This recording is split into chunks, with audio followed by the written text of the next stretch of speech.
말씀드리자면 저는 처음에 이제 제가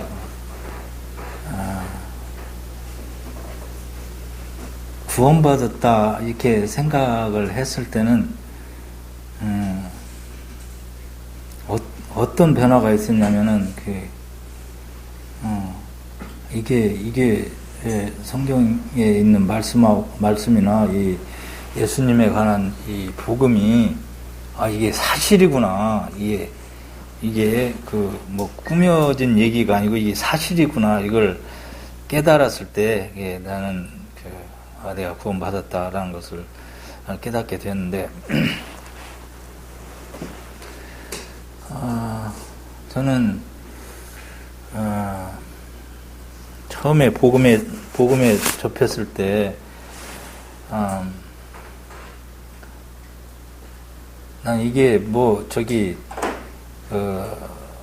기독교가 다른 여러 종교들 중에 하나고 사람들이 자기의 약한 것 때문에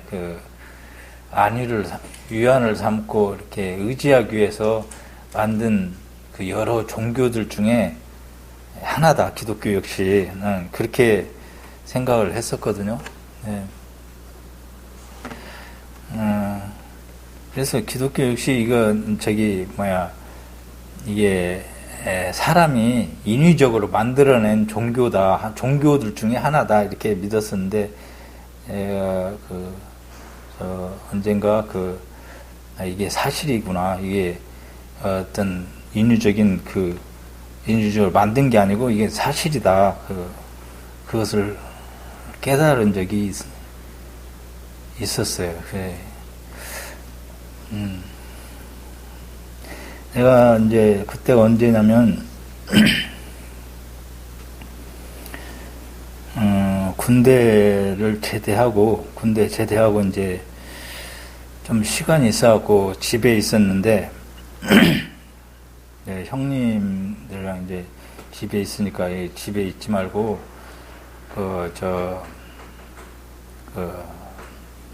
저기 어디에 외국인들이 선교사로 와 있다는데 가서 영어를 좀 배워라, 같이 있으면서. 그래서 근데 나도 따분하고 그래가지고 이제 형님 친구를 통해서 알게 된 사우동을 알게 됐었는데, 사우동. 그래서 영어를 좀 배우라고 그래서 이제 좀 배운다고 갔었는데, 가가지고 오전에는 일을 하고 거기서 이제 숙식을 제공받아야 되니까 거기서 자고 먹고 하면서 오전에는 일을 좀 해주고 오후에는 이제 자유로운 시간을 갖고 군대 제대한 다음에 그렇게 가 있었습니다. 사우동에. 지금 사우동 다 아시는지 모르겠습니다. 그래서 거기 이제 선교사분들이 와 있고 그랬었는데, 그래서 갔는데 처음에 이제 일하면서 오후에 쉬면서 그러고 있었는데, 오후에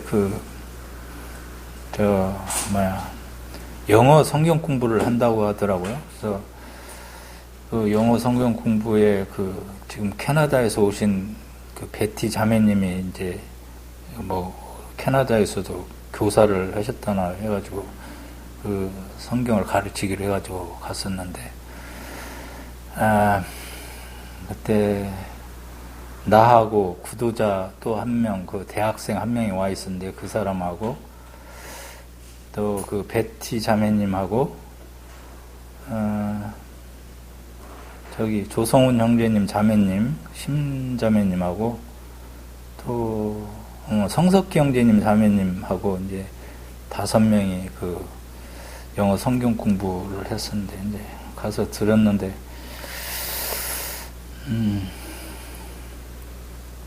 처음에 내가 믿지 못했던 게 뭐냐면 하나님이 세상을 창조하셨다는 거를 처음에는 믿을 수가 없었어요. 왜냐하면 나는 그 학교에서 배워왔고 학교 선생님이 하시는 얘기가 진리라고 항상 선생님이 하시는 말씀 항상 맞다고 생각했기 때문에 학교서부터 초등학교 6학년 때 보면은 그 사람이 이렇게 사회생활 책에 보면은 사람이 이렇게 저기 진화되는 과정이 이렇게 그림으로 나오면서 사람이 그 원숭이에 의해서 진화되었다 이렇게 배웠는데 그걸 이론이라고 이렇게 책에 나와 있는 건지 난 모르고 어렸으니까 그냥 그게 진짜구나 하고 그냥 무슨 크로마뇽인 무슨 인 해가지고 사람이 이렇게 진화되는 과정이 그림으로 나와 있고 사람이 이렇게 진화됐다 이렇게 선생님한테서 그렇게 배워왔기 때문에 나는 그게 진실로 알고 있었지 진리로 알고 있었죠. 근데 저기 갑자기 그 선교부에 가니까 하나님이 사람을 창조하셨다 흙으로 사람을 창조하셨다 그래서 난 그를 처음에 잘 믿지를 못했어요. 선생님 말이 그럼 틀리단 말이냐 그래가지고 근데 지금 생각하면 선생님 말도 틀릴 때가 있더만 잘못 가르치는 때가 있고 세상 학문이니까.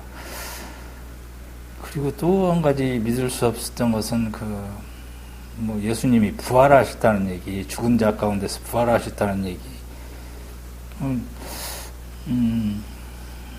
그거 믿을 수가 없었어요. 사람이 죽었는데 살아났다는 이게 말이 안 되는 얘기고, 이거는 아까 말씀대로 이건 그 종교를 만든 사람이 그렇게 이렇게 인위적으로 만들어 놨다 이렇게 생각을 했었는데, 사람이 만든 종교다. 이게 사실이 아니고, 사람이 어떻게 죽은 사람이 다시 살을 리가, 그건 상상을 할 수가 없는 얘기죠. 그래서, 그런 걸 못 믿었어요. 근데,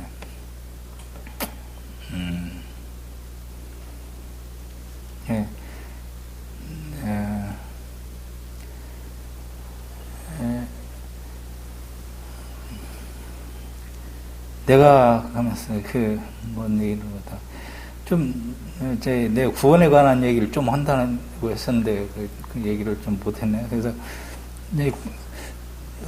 그 사람이 구원받는 그 과정은 조금씩 사람마다 조금씩 다른 점도 있는 것 같아요. 사도 바울처럼 이렇게 갑자기 그 기독교인을 탄압하던 핍박하던 사람이 이렇게 하늘에서 내려오는 빛을 보고 눈이 멀면서 그냥 강렬하게 어떤 그 자극을 받아가지고 그냥 눈이 멀어버려가지고 이게 하나님이 정말 계시면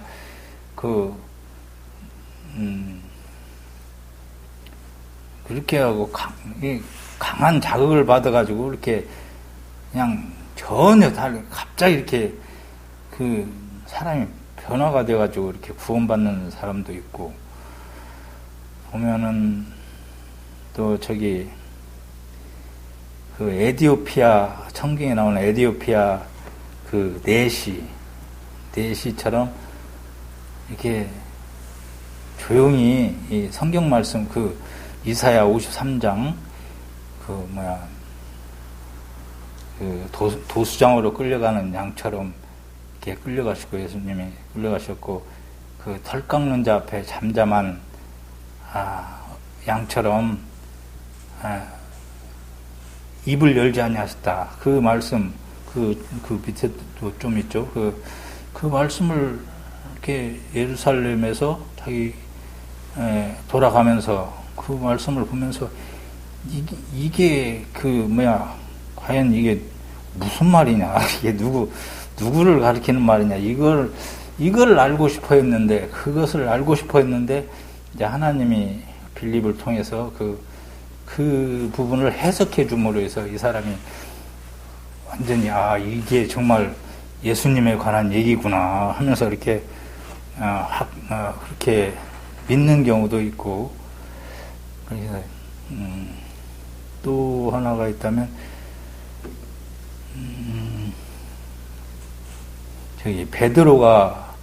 베드로가 이 설교를 할 때,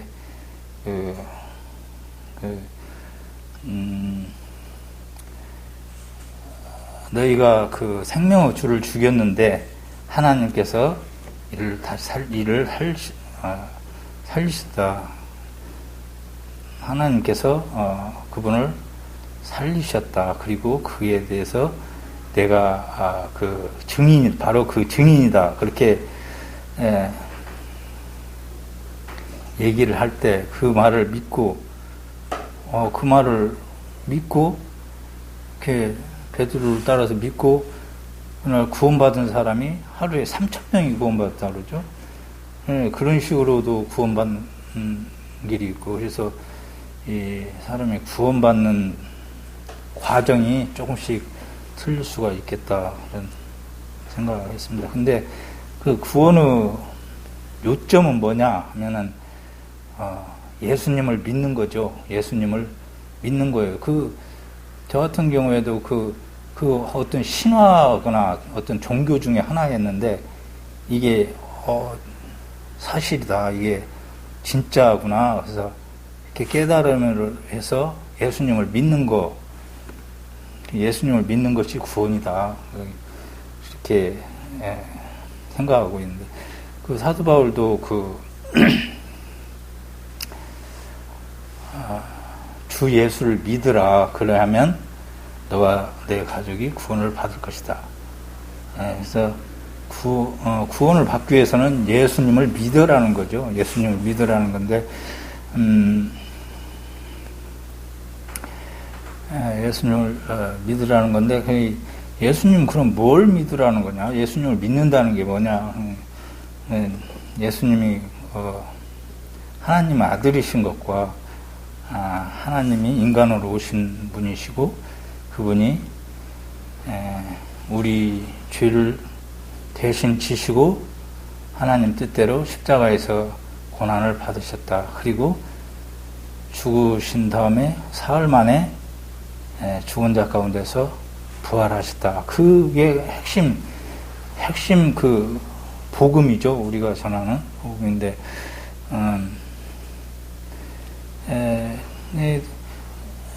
그렇지만 핵심 복음이잖아. 그 핵심 복음을 믿으라 그러지 않고 주 예수를 믿으라 그랬다고 그래요.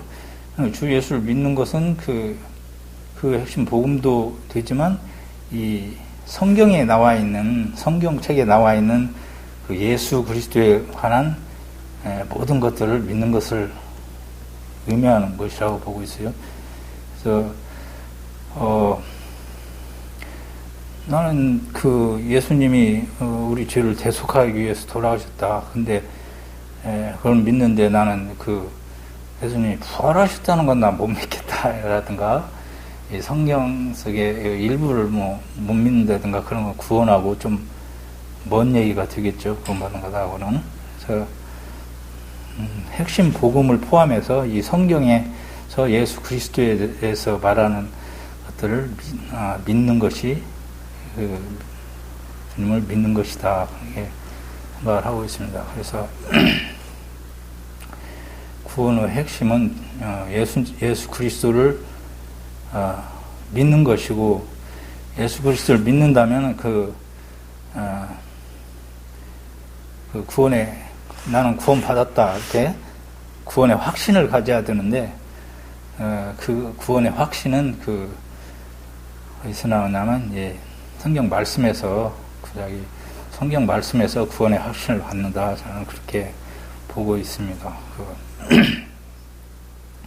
그리고 우리 모임에서 내가 구원받았다 하는 그 말하고 내가 구원의 확신을 갖고 있다, 구원의 확신을 갖는다 하는 말하고는 결과적으로 이렇게 같은 말이라고 저는 보고 있어요. 말씀을 통해서 구원받았다는 사람이나 말씀을 통해서 구원의 확신을 가졌다는 사람이나 같은 말이 아닌가 그렇게 생각이 됩니다. 그래서 구원에 관해서 간단하게 말씀드렸고, 제가 생각하는, 그리고 제가 믿는, 그래서 저는 생각이 그런 못 믿게 된 하나님이 인간을 창조하셨다는 얘기나 하나님이 우리가 영원히 산다는 얘기나 나는 영원히 산다고 그래서 그렇게 얘기를 했죠. 안에서 영원히 살 수는 있는데 그냥 그 사람이 영원히 사는 게 아니고 내가 내 자식을 통해서 후손을 통해서 살 수 있고 그 아들은 또 그 아들을 통해서 살 수 있고 일부 이렇게 해서 영원히 살 수 있는 거 아니냐 그랬더니 그 사람 그 아들하고 당신하고는 서로 다른 인간이다, 서로 다른 존재다, 그런 얘기를 해주더라. 그런 기억이 나는데, 수업 시간에 얘기하는데, 이제 선교, 그분들이 그렇게 얘기를 하더라고요. 그래서, 그렇게 얘기를 하면서 내 그 기존 생각들이 조금씩 깨져갖고, 거기서 이 예수 그리스도에 대한 그 복음이, 사실이다. 이게, 진실한 얘기를, 꾸며낸 얘기가 아니고, 신화처럼 이렇게 만들어낸 얘기도 아니고, 이게 사실을 이야기하고 있다 하는 것을 성경 공부 시간을 통해서 내가 어느 날 깨닫게 됐는데, 성경 공부 내가 3, 4개월 거기 계속 매일 나오면서 가서 들었던 것 같아요. 그래서, 깨닫게 된 거는, 그게 사실이라고 깨닫게 된 거는 첫째는 성령님의 도우심이었겠죠. 성령님의 도우심, 성령님께서 가르쳐 주신 것이라고는 보고 있어요. 그리고, 처음에 거기 가서 봤을 때, 그 선교사들을 봤을 때, 그 사람들 생활을 봤을 때, 참, 이 사람들은, 나는 이런 사람들 우리나라에서 본 적이 없는 것 같다. 그럴 정도로 참 생활이 근면하고 굉장히 거짓이 없을 것 같고, 그런 사람들이었어요. 그래서, 내가 이제, 그런 사람들의 간증을 보면서, 굉장히 마음이 끌렸고, 그 사람들이 거짓말을 할 사람들이 아니라는 것을 깨닫게 되었고, 그래서 지금도 복음을 전하려면은 좀, 자기 간증이 좀 좋아야 된다. 그렇게 생각을 하고 있거든요. 저도 간증이 좋지는 않지만, 그 사람들의 간증에서 내가 이 사람들이 하는 말이 거짓말은 아닐 것 같다. 그런 생각을 처음에 했었고, 한 3, 4개월 복음을 듣고 그러다 보니까는 내가 기존에 가졌던 그 생각들이 깨지고, 아까 말씀드린 대로 이게 사실이다. 이 복음이 사실이라는 것을 언제 깨닫고, 성령님의 도우심으로 그걸 깨닫고, 그 복음을 받아들임으로 해서 제가 구원받았다. 그렇게 얘기를 했었죠. 그리고,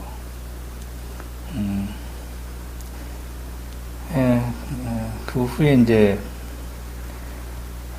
구원의 확신은 이제 성경 말씀에서 요한복음 5장 24절, 내 말을 듣고 나 보내신 이를 믿는 자는 영생을 얻었고 심판에 이르지 아니하나니 사망에서 생명으로 옮겼느니라. 그 말씀을 주셔서 그 말씀을 가지고 구원의 확신을 갖게 되었습니다. 오늘 함께 교제할 말씀은 사무엘상 15장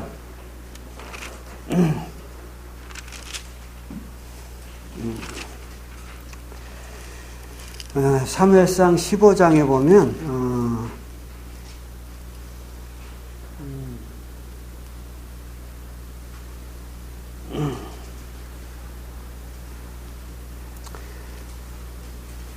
우리가 이제 15장은 내용을 이제 모두 다 알고 있으리라 생각을 합니다. 그래서 한 부분만 읽겠습니다. 22절, 23절을 읽겠습니다. 사무엘이 이르되 여호와께서 번제와 다른 제사를 그의 목소리 청정하는 것을 좋아하심과 같이 좋아하시겠나이까? 순정이 제사보다 낫고 듣는 것이 수양의 기름보다 나으니 이는 거역하는 것은 점치는 죄와 같고 완고한 것은 사신 우상에게 절하는 죄와 같음이라. 왕이 여호와의 말씀을 버렸으므로 여호와께서도 왕을 버려 왕이 되지 못하게 하셨나이다 하니. 이제 이 배경을 모르는 분들을 위해서 별 말씀 좀 드리면, 하나님께서 사울 왕에게 아말렉이라고 하는 족속을 진멸하라 이렇게 말씀을 하셨어요. 그래서 사울 왕은 자기와 함께하는 군대를 이끌고 가서 아말렉을 쳤고, 하나님께서 하나님의 말씀에 순종하는 그 사울 왕과 함께함으로 전쟁은 승리로 끝났습니다. 그런데 하나님께서 이 전쟁을 통해서 아말렉에게 속한 모든 그 살아있는 짐승들을 다 죽이라 이렇게 이야기를 했거든요. 그런데 그 사울 왕이 그 아말렉의 왕을 살려주어서 끌고 왔어요. 20절에 보면 사울이 사무엘에게 이르되 나는 실로 여호와의 목소리를 청종하여 여호와께서 보내신 길로 가서 아말렉 왕 아각을 끌고 왔고 아말렉 사람을 진멸하였으나, 이제 아말렉 사람들을 진멸했는데 하나님께서는 이제 21절에 보면 다만 백성이 그 마땅히 멸할 것 중에 가장 좋은 것으로 길갈에서 당신의 하나님 여호와께 제사하려고 양과 소를 끌어왔나이다 하는지라. 그 짐승들을 다 죽여야 되는데 짐승들을 죽이지 않고 왕도 죽이지 않고 그리고 그들을 끌고 온 것이에요.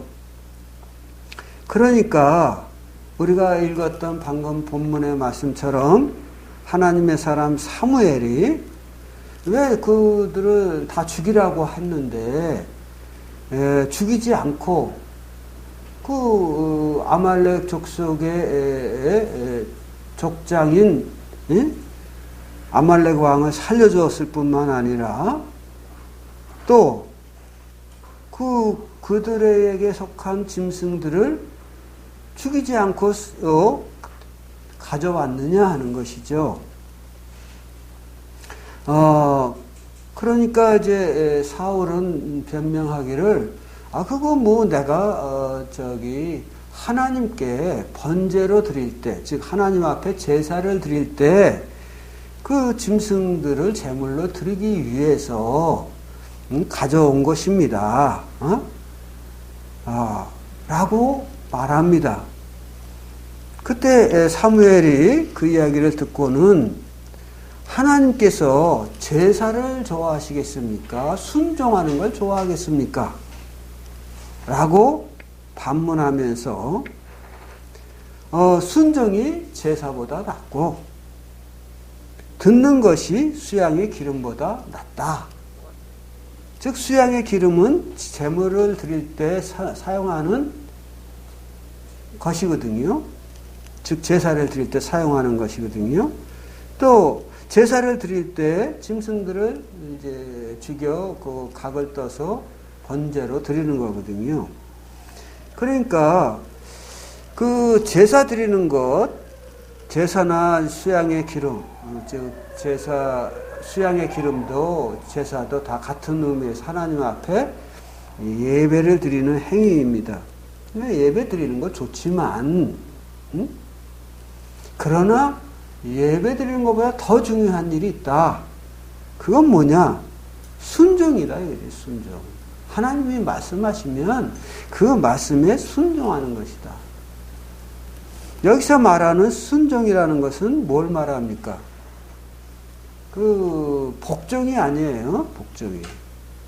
복종은 내가 마음에 없어도 상대편의 권위에 눌려서 두려운 마음에 어쩔 수 없이 행하는 것. 그것이 이제 복종이고요. 순종은 상대편을 내가 기뻐하는 거예요.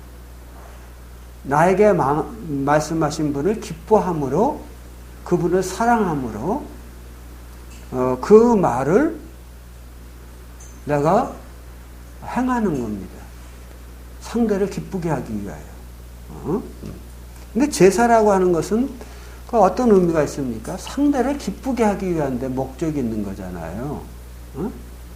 그런데 내가 하나님께서 말씀하시는 것을 거역하면서 하나님의 기쁨을 위하여 제사를 드리겠다? 이건 뭔가 이게 모순되잖아요. 그래서 그 사무엘을 통하여 하나님이 말씀하시는 것은 번제와 다른 제사. 이 번제라고 하는 것은 하나님의 영광을 위하여 드리는 제사거든요. 또 다른 제사들도 하나님과 화목하는 제사니 속죄 제사니 이런 것도 다 인간이 하나님 앞에 나아갈 때 하나님은 인간의 허물을 용서하시고 긍휼로 대하여 주시옵소서 하라는 하나님의 마음을 평안케 하기 위한 그런 제사들이란 말이죠.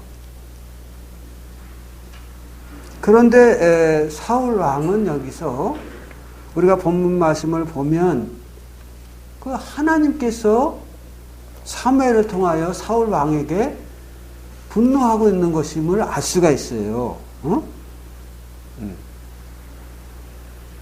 왜 하나님께서 사울 왕에게 분노하고 있을까요? 하나님을 위해서 제사 드리려고 짐승들을 죽이지 않고 갖고 왔다는데, 또 아각 왕도 살렸다는데, 즉 굳이 변명하자면 아각 왕을 살린 것은 하나님의 인자하심을 드러내고, 또 짐승을 가져온 것은 하나님의 기쁨을 위하여 제사 드리기 위하여 가져왔다. 이렇게 변명할 수 있잖아요. 그러나 이것은 하나님을 모르는 거예요.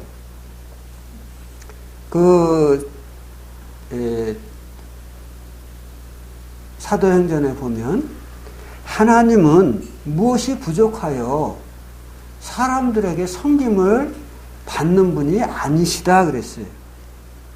도리어 하나님은 모든 만물을 창조하시고 운행하시면서 사람들을 돕는 이시다 라고 말씀하시는 거거든요. 그러니까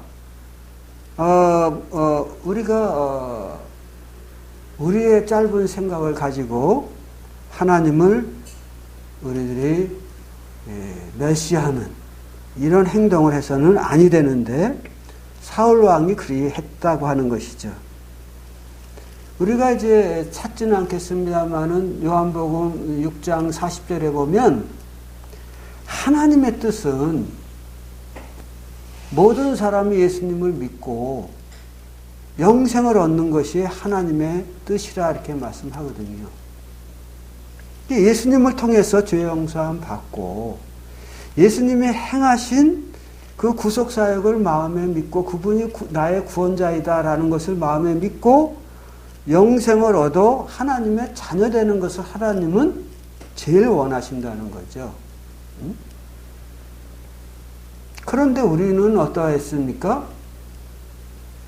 하나님이 원하시는 건 하지 않고 내가 예배에 참여했으니까 그리고 스스로 자해하는 경향이 있다 그 말이에요. 내가 이렇게 하나님 앞에 매주 예배당에 나가서 예배 드리고 하나님 말씀도 듣고 또 기도도 하고 찬송도 하고 또 헌금도 하고 그러니까 하나님께서 나를 기뻐하시겠지. 예, 그 모든 일들이 선한 일이고 좋은 일입니다만은 그러나 하나님이 아직 거듭나지 못한 구원받지 못한 분들에게 가장 원하시는 건 뭔가요? 예배가 아니에요. 제사가 아니다 그 말이지. 가장 원하시는 것은 뭐냐면 그의 아들 예수 그리스도를 하나님이 보내신 이유는 바로 나 자신을, 바로 여러분 자신을 구원하기 위하여 보내신 거거든요. 그래서 우리가 그 예수 그리스도를 영접하고 나의 구원자라고 영접하고 구원을 얻는 것, 그게 하나님이 가장 기뻐하시는 일인 거예요. 그래서 한 사람이 예수 그리스도를 영접하면, 그래서 구원을 받으면 하나님 앞에서는 회개할 것 없는 99으로 인하여 기뻐하는 것보다 더 큰 기쁨이 있다 그랬어요. 그래서 하나님께서 기뻐하시는 것은 무엇이다? 그의 아들을 통하여 구원의 길을 열어놓았은 즉 그 놀라운 사실을 하나님이 행하신 일을 감사함으로 하나님께서 저를 위하여 이처럼 큰 일을 행하셨군요 라고 그것을 믿고 받아들여 영생을 얻는 것, 이것은 하나님을 인정하는 것이고 하나님을 기쁘시게 하는 것이거든요. 그런데 오늘날 많은 기독교인들이 순종하려고는 하지 않고, 즉 이 복음에 대한 하나님의 계획에 대하여 순종하려고 하지 않고 어떻게 해요? 제사만 드리려고 그래요. 즉 예배만 드리려고 그런다고 말이에요. 내가 하나님 앞에 예배 드립니다. 기도 드립니다. 헌금 드립니다. 물론 이런 것이 다 좋은 일이긴 하지만, 그러나 우리가 제사를 드림으로 구원을 얻는 건 아니거든요. 예배를 드림으로 구원을 얻는 것은 아니다 그 말이에요. 우리가 구원을 얻으려고 하면 교회를 왜 나옵니까?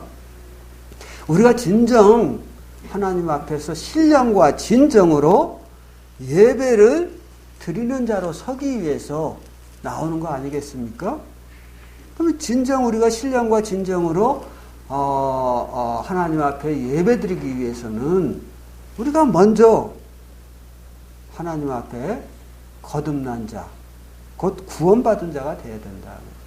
하나님의 자녀가 되어 하나님의 제사장의 신분을 취득한 후에 우리가 예배를 드리는 것이 정도의 길이다 하는 것입니다. 그래서 오늘 우리가 이 교훈에서 배우는 것은 뭐냐? 순종이 제사보다 낫다. 그러니까 내가 내 방식대로 하나님을 섬기려고 하지 말고 하나님 방식대로 우리가 하나님께 기쁨을 돌리는 것이 좋다 하는 것이죠. 예를 들면 어떤 이제 부모님이 계시다고 합시다. 근데 이 부모님은 돼지고기를 싫어하셔요. 네? 특히 삼겹살을 싫어하셔요. 왜? 성인병도 있고, 뭐 이렇게 저렇게 몸에 좀 안 맞아요. 그런데, 어떤 자식이 자기가 삼겹살을 먹어보니까 이거 엄청 맛있거든. 그러니까, 어머니, 아버지에게 삼겹살을 사다 드리면서, 이건 맛있는 고기예요. 그리고 드셔보세요. 그러고 자꾸 구워서, 이거 잡숴보시라니까요. 자꾸 그러고 권한다고 하면 그 부모님에게는 그것이 기쁨이 아니라 고통이 될 수 있잖아요. 고통이. 그래서 우리들도 하나님 앞에 내 방식대로 나가는 게 아니라 정말 자식이 부모에게 효도하려고 하면 부모님이 뭘 원하시는지를 이해하고 그것을 해드리는 게 참된 효도다 그 말이죠. 응? 그래서 하나님의 말씀의 순종은 하나님의 뜻을 이루어서 하나님께는 영광이요 우리에게는 평화를 가져와요. 어? 그러나 사울 왕처럼 인적인 제사, 즉 나의 방식을 따른 예배 형태는 자기의 공로만을 드러내는 결과를 가져온다는 거죠. 하나님은 불편한 거예요. 근데 드리는 자는 내가 이만큼 하나님께 드렸습니다라고 스스로 자유하고 만족해 하거든. 그 옳은 행위가 아니다 그 말이에요. 그래서 시편 51편에 보면 그런 말씀이 있어요. 주는 제사를 즐겨하지 아니하시나니 그렇지 않으면 내가 드렸을 것이라. 하나님이 구하는 제사는 상한 심령이라. 이런 말씀이 나오거든요. 그 말씀이 시편 51편에 있는데 시편 51편은 뭐냐면 다윗이 죄를 범한 후에 하나님 앞에 드리는 기도예요. 그래서 그가 이야기하는 것은 하나님께서 만약에 나의 제사를 즐겨 했다고 하면 내가 제사를 드렸을 것이지만 하나님은 제사를 즐겨하지 않는다. 도리어 하나님이 내게 지금 원하는 건 뭐냐? 제사가 아니라 하나님 앞에 통회하는 심령이다. 상한 심령으로 통회하는 것을 원하신다. 그래서 내가 그 통회하는 심령을 하나님 앞에 고백합니다. 그러는 거거든요. 죄 많은 인간이 하나님 앞에 자기 죄는 고백하지 않고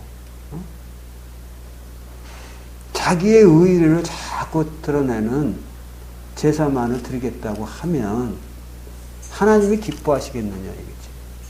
아니라는 거죠. 예.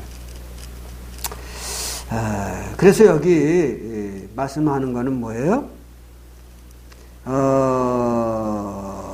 23절에 거역하는 것은 점치는 죄와 같고 완고한 것은 우상에게 절하는 죄와 같습니다.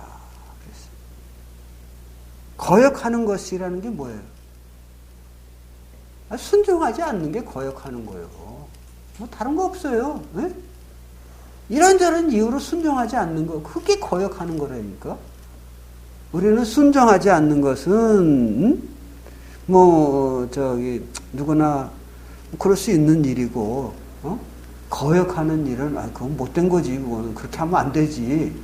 이렇게 생각하는 경향이 있는데. 예? 아니라니까. 순종하지 않는 거와 거역하는 것은 같은 거예요, 같은 거. 근데 이 거역하는 것은 뭐냐?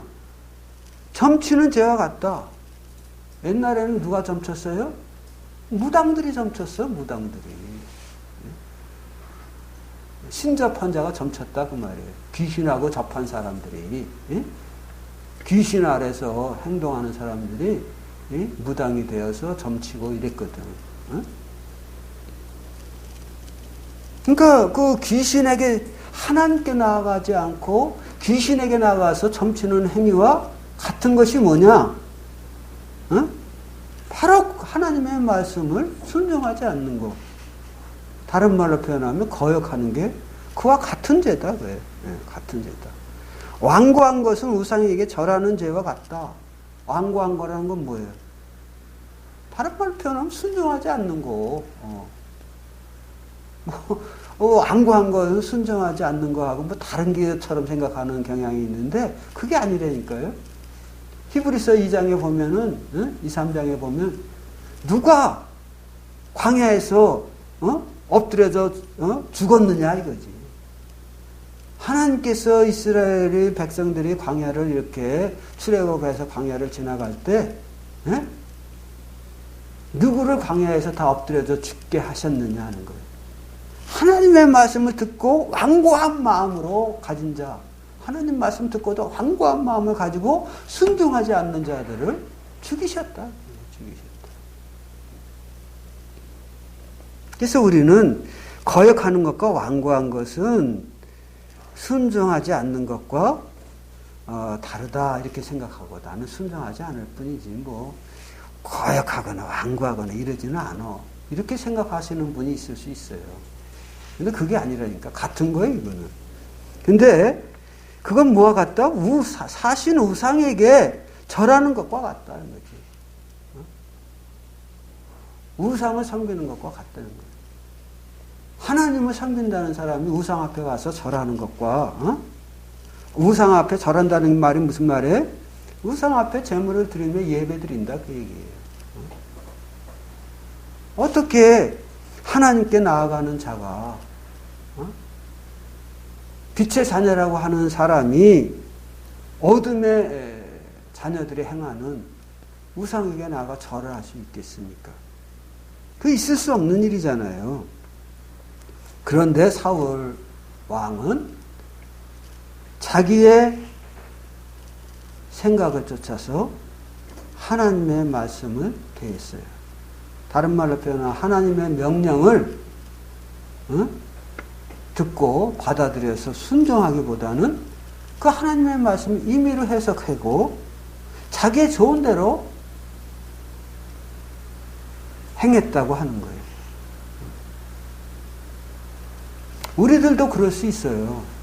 나이가 들고 우리가 젊을 때나 어렸을 때는 이렇게 하나님의 말씀을 들으면 그런가?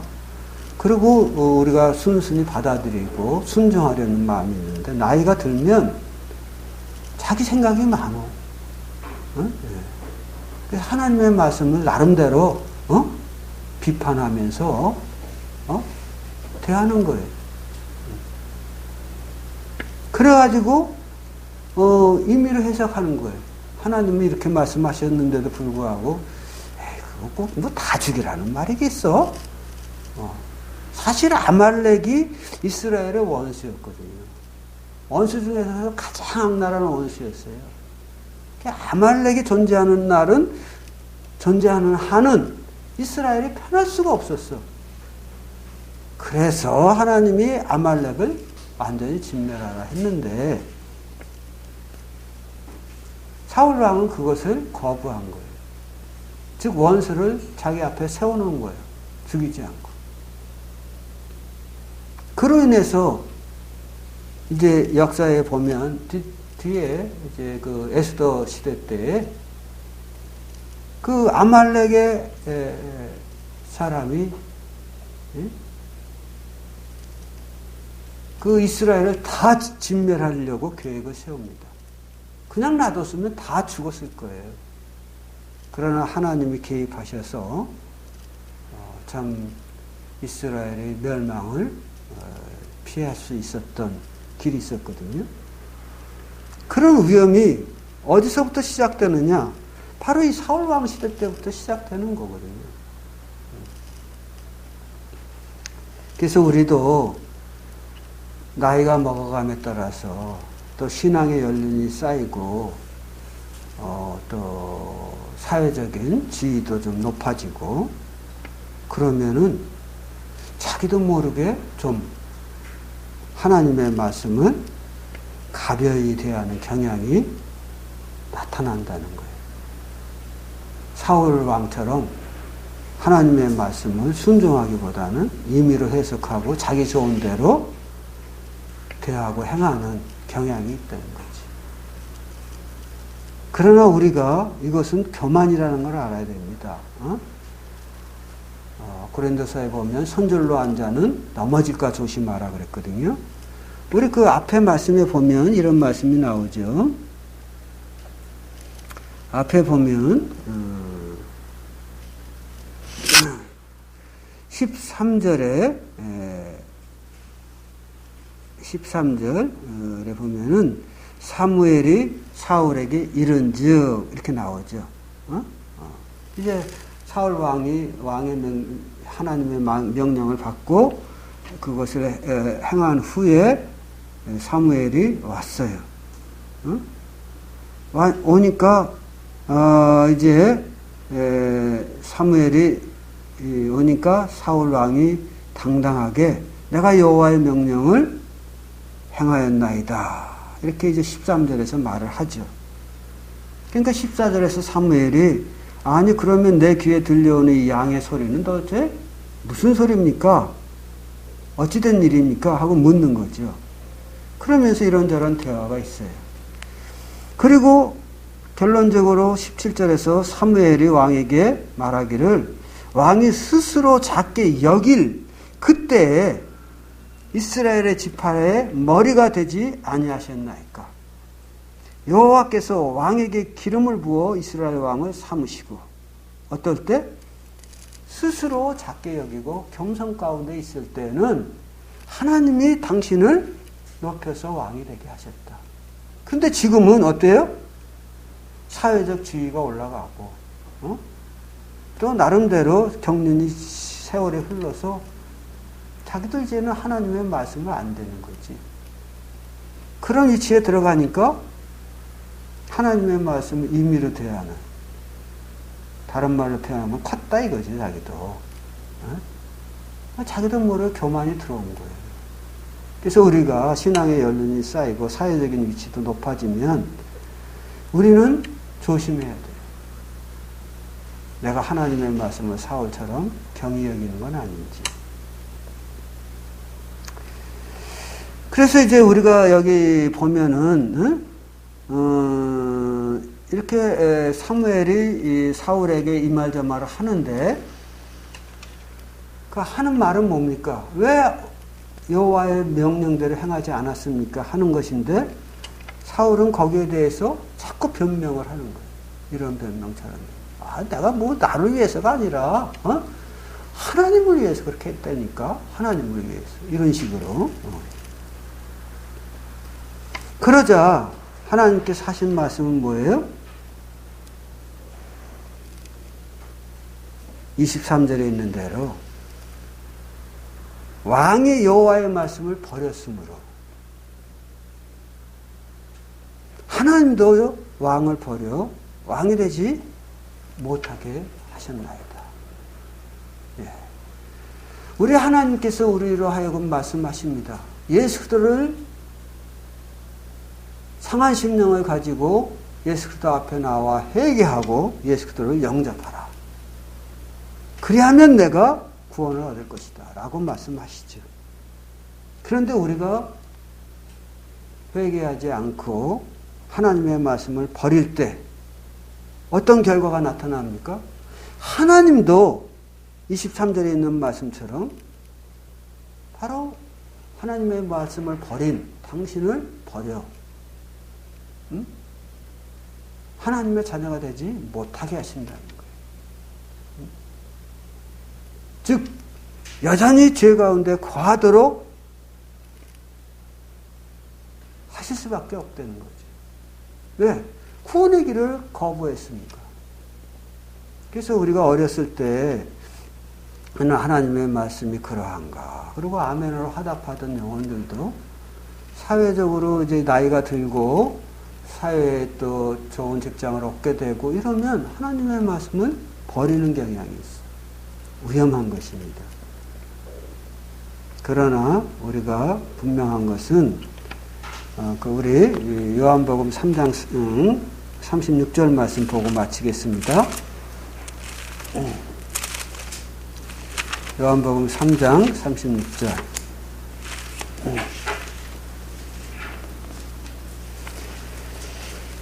36절에 보면 아들을 믿는 자에게는 영생이 있고 아들에게 순종치 아니하는 자는 영생을 보지 못하고 도리어 하나님의 진노가 그 위에 머물러 있느니라. 여기 보면 우리가 하나님의 말씀대로 그분을 기뻐해서 그분의 말씀대로 예수 그리스도를 영접하면 우리가 영생을 얻는 거잖아요.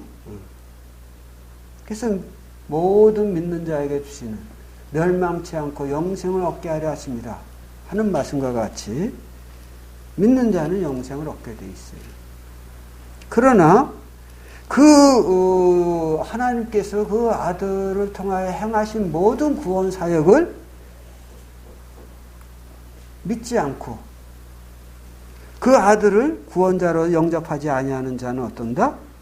영생을 보지 못하고 도리어 하나님의 진노가 그 위에 머물러 있다. 스스로 그는 불순종을 통해서